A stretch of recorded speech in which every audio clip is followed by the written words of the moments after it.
They didn't just disappear, they were erased. When English ships returned to Roanoke Island in 1590, they expected to find a bustling colony, families, forts, fires burning.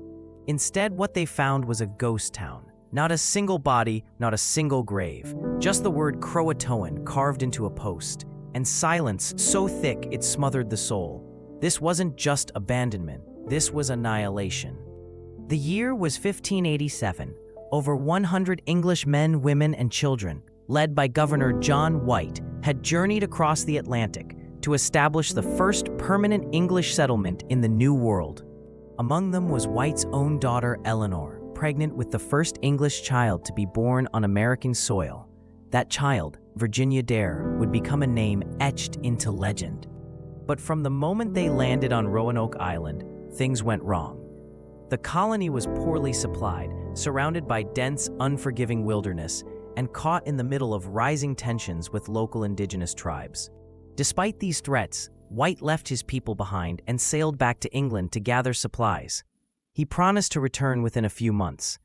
He wouldn't return for 3 years. By the time White finally stepped foot on Roanoke soil again in 1590, the only trace of the settlers was a skeleton of their abandoned village, overgrown, silent, and eerily intact. Houses had been dismantled, not destroyed. Personal belongings were missing, not scattered. There was no blood, no signs of struggle, no graves. Only that single word carved into a palisade post, Croatoan, the name of a nearby island home to a friendly indigenous tribe. But when White searched Croatoan Island, nothing. No colony, no bodies, no daughter, no granddaughter, nothing. And here lies the riddle that has tormented historians for centuries. How does an entire colony, 117 people, including children, vanish from the face of the earth without a trace? No witnesses, no survivors, no remains, just a carved word and a trail that leads into fog and silence. Theories swirled like storm clouds. Some claim the colonists integrated peacefully with the Croatoan tribe. Others believe they were slaughtered by hostile groups. Then there are the darker whispers that something else took them, something older than history, something buried in the wilds of Roanoke Island. For over 400 years, clues have surfaced and vanished. A slate with strange carvings here, a supposed survivor's account there. But none of it ever quite fits. None of it ever leads to them. And Virginia Dare, the first English child born in the New World, her fate remains the cruelest mystery of all. Some say she lived and grew among the tribes, her pale eyes turning ghostly in native stories passed down through generations. Others say she died alone in the woods, swallowed by a land that never wanted her. And then there are the legends of a ghostly child seen wandering the shores, calling for someone who will never come. The lost colony of Roanoke was meant to be the beginning of an empire. Instead, it became the perfect disappearance. And what if, just what if, they never left at all? What if the colony never moved to Croatoan? What if the carving was left to mislead? What if something drove them into the woods, not to live, but to hide, or worse, to vanish? Tonight, we reopen the case, not just to uncover what happened to the Roanoke colonists, but to confront what may still be out there.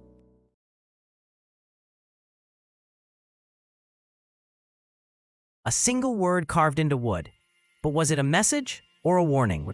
Croatoan, 5 syllables that have haunted historians, cryptologists, and ghost hunters alike. When John White found the word etched into the palisade, he thought it meant the colony had relocated to Croatoan Island. But he never made it there. A sudden storm battered his ship, and his crew, fearful, exhausted, superstitious, refused to try again. So the search ended before it even began. But what if Croatoan was never meant to be literal? Nearly 2 centuries later, something chilling began to emerge. The word Croatoan appeared again, and again, and again, etched, scribbled, whispered, each time linked to mysterious disappearances. In 1818, the infamous pirate Blackbeard claimed the word was cursed and banned his crew from setting foot on the island bearing its name. In 1888, the stage actor Edwin Booth the brother of Lincoln's assassin, reportedly awoke from a nightmare, screaming the word Croatoan the night before vanishing from public life. But the pattern didn't stop there. When horror author Ambrose Bierce disappeared in 1913, his last known diary entry ended with a cryptic scribble, Croatoan. In 1937, the renowned aviation pioneer Amelia Earhart sent a radio signal from her doomed aircraft. According to an unverified transmission transcript, the final sound was a faint voice, possibly hers, uttering a distorted word. Analysts debated it for decades.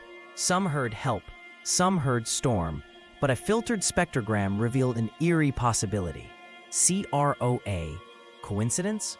Or a thread woven through time?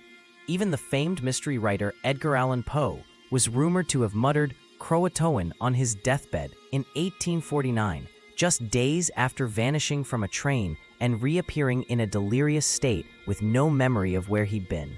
This word, this curse, seemed to follow the footsteps of history's strangest vanishings. But there's more, far more. In 1938, a farmer plowing land in North Carolina uncovered a stone slab buried just a few feet beneath the surface. It was heavy, weathered, and inscribed with a message that chilled even the most skeptical archaeologists. The words were etched in English, but Old English, strange in grammar and style. The message claimed to be from Eleanor Dare, daughter of John White, mother of Virginia. It told of suffering, of death, of burial. And it ended with a plea, "Father, soon you shall know the truth." At first, it was hailed as the missing key to the Roanoke mystery. But then, more stones appeared, too many, too quickly. Dozens, each with increasingly elaborate messages. Some historians dismissed them as forgeries, but not everyone was convinced. If the first stone was real, and only the first, the implication was staggering. Eleanor had survived, but only long enough to leave behind a final cry into the void.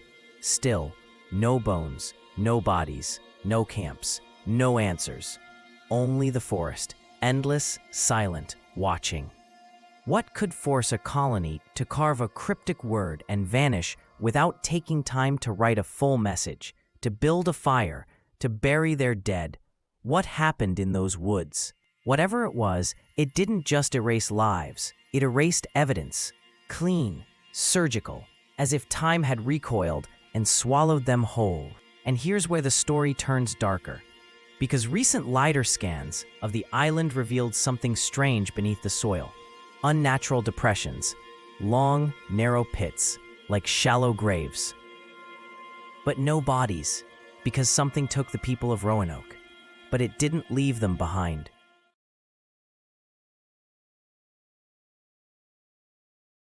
They weren't buried, they were erased from beneath. In 2019, a group of archaeologists returned to Roanoke Island with cutting-edge LiDAR and magnetic resonance equipment, hoping to scan the land beneath the overgrown ruins of the original settlement. They expected to find remnants, tools, trash pits, signs of agriculture. Instead, they found voids, cavernous absences where human life should have left scars on the earth. It was as if something had lifted the colony from its roots, without a sound, without a struggle. But in the southern quadrant of the site, deeper beneath the soil, almost 11 feet down, was something else, a ring, forged of iron, scorched and warped by extreme heat, with symbols etched along the band that didn't match any English designs of the period. One archaeologist, disturbed by the markings, claimed they resembled runes, but not Norse, not Celtic, something older, something unrecorded. Even stranger, nearby soil samples revealed anomalous radiation levels, not enough to be dangerous, yet far beyond what should exist in virgin ground. Plants in the immediate area were stunted, some even bleached pale white. One intern on the team reported hearing soft humming in the trees, a low, bone-deep vibration that no one else could hear. He left the dig the next day, said something was looking back from beneath. But it gets darker. A local tribe, one that had long kept their distance for researchers, broke centuries of silence when approached respectfully by one of the team's cultural liaisons. They told of a place the old ones once called the Hollow Land, a cursed stretch of woods that the spirits had closed off. They warned the archaeologists not to dig too deep, not to wake what sleeps. One elder whispered of a circle of vanished people taken under the ground, where the breath of the earth goes still. They believed the land beneath Roanoke was wounded, and whatever wounded it had not died. And then, in early 2020, a storm swept through the region, violent, sudden, almost unnatural.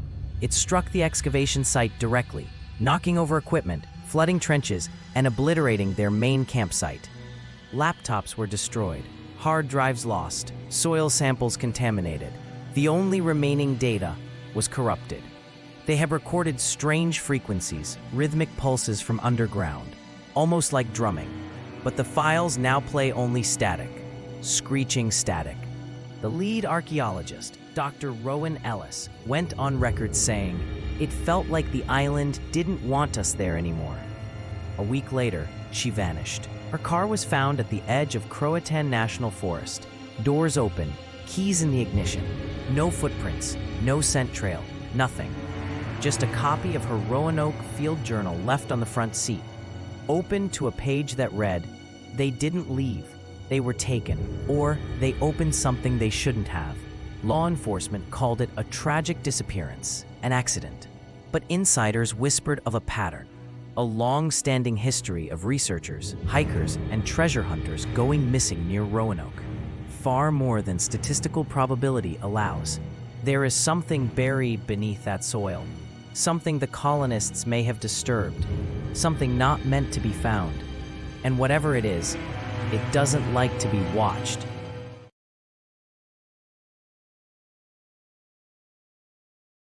It wasn't just a message, it was a deathbed confession from beyond the grave. In a dusty archive at Emory University, a long-forgotten letter surfaced in 2021. Its envelope, yellowed and cracked, had been misfiled among 18th century maritime documents. But the handwriting, spindly, feverish, was unmistakable. The letter was dated 1599, the signature at the bottom, Eleanor White Dare. For centuries, the infamous Dare stones were dismissed as hoaxes, amateur fabrications created to earn fame or money. But this letter, this confession, spoke of pain too intimate, details too specific to be easily ignored. Eleanor described the horrors that unfolded after her father sailed back to England. She wrote of starvation, disease, and howling things in the woods that were neither man nor beast. The colonists began to disappear, not in battles, not by attack, but one by one, plucked from the dark without a sound. Always at night, always alone. She wrote of dreams, shared by many in the group, of a black circle in the woods, marked by standing stones, humming in the moonlight, of a singing earth that pulsed like a heartbeat. The colonists believed they had angered the land, that something ancient beneath them had stirred, something they could neither understand nor appease. Then came the night of the gathering silence. According to Eleanor, it began with the crying of children, then the screams of men, then nothing. A thick fog rolled in from the sea and covered the village. When she emerged from her shelter, everyone was gone. Everyone. She wandered for 3 days, disoriented, hallucinating, chased by shadows she could never see. On the 4th day, she reached the coast, her daughter Virginia cradled in her arms, lifeless, cold. Eleanor wrote that she buried her child beneath a tree, carved a cross into the bark, and swore to leave a message for her father if she survived. But here's the part that historians can't explain. The letter's paper was analyzed using carbon dating. The ink, the fiber composition, it all matched late 16th century English stock, the kind used by colonists during the Roanoke voyage. It wasn't a fake, it was real. And then came the final paragraph, a chilling fragment, written with erratic strokes, as if her hand trembled or the writer was being watched. "The stone speaks when the stars return. It calls to those who listen. We opened a door, not with tools, not with fire, but with blood. We fed it without knowing. We belonged to it before we ever stepped on this land." Was Eleanor describing a ritual, a curse, An ancient force misunderstood by those desperate to survive? What if Roanoke's fate wasn't a simple massacre or migration, but a transaction, a sacrifice? And what if the circle, the black ring Eleanor mentioned, still exists hidden deep in the woods? In 2022, an amateur explorer claimed to have found it. A perfect ring of blackened stones in a remote part of the Croatoan forest, charred but cold to the touch, forming a circle nearly 30 feet wide. She posted one picture to a private forum before her account vanished overnight. She hasn't been seen since. And so we ask again, what really happened on Roanoke Island? Because now, for the first time, we may be holding a letter written in the final hours of its last survivor, describing a horror that defies time, reason, and explanation.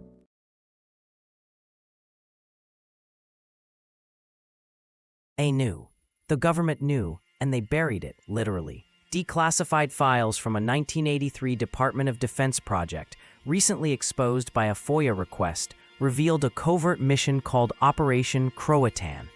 The documents were heavily redacted, riddled with code words and missing pages, but one name appeared again and again: Roanoke Containment Zone. According to the documents, in 1952, the U.S. military cordoned off a 3-square-mile section of land within Croatoan National Forest under the guise of wildlife conservation.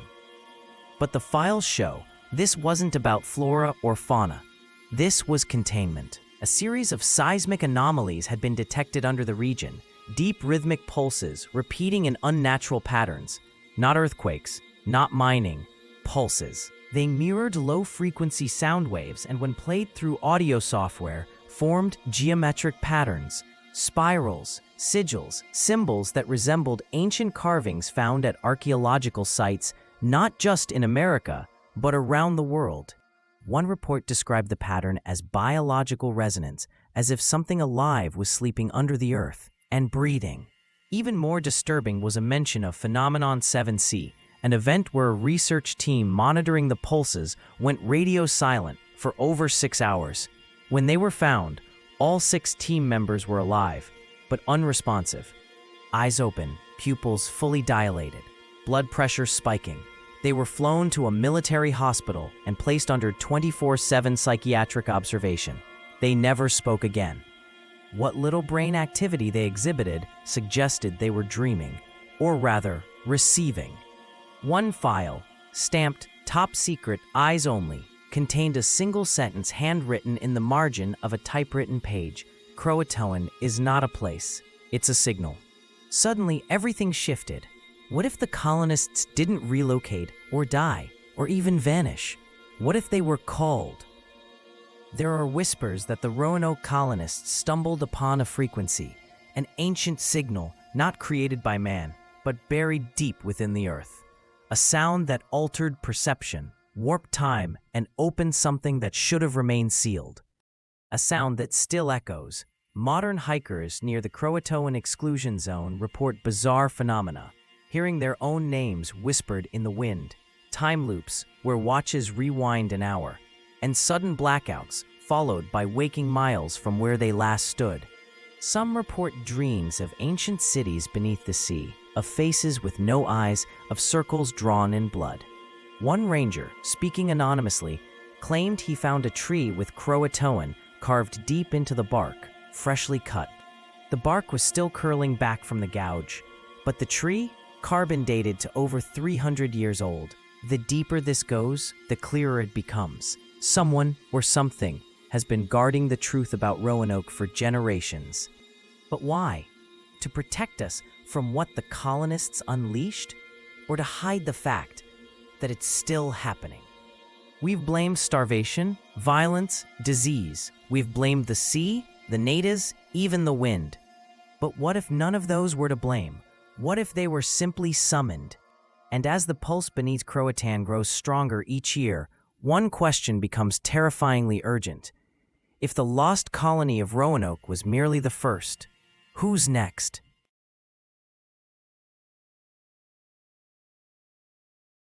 Over the years, Croatoan National Forest has become a magnet for strange internet rumors and mysterious disappearances.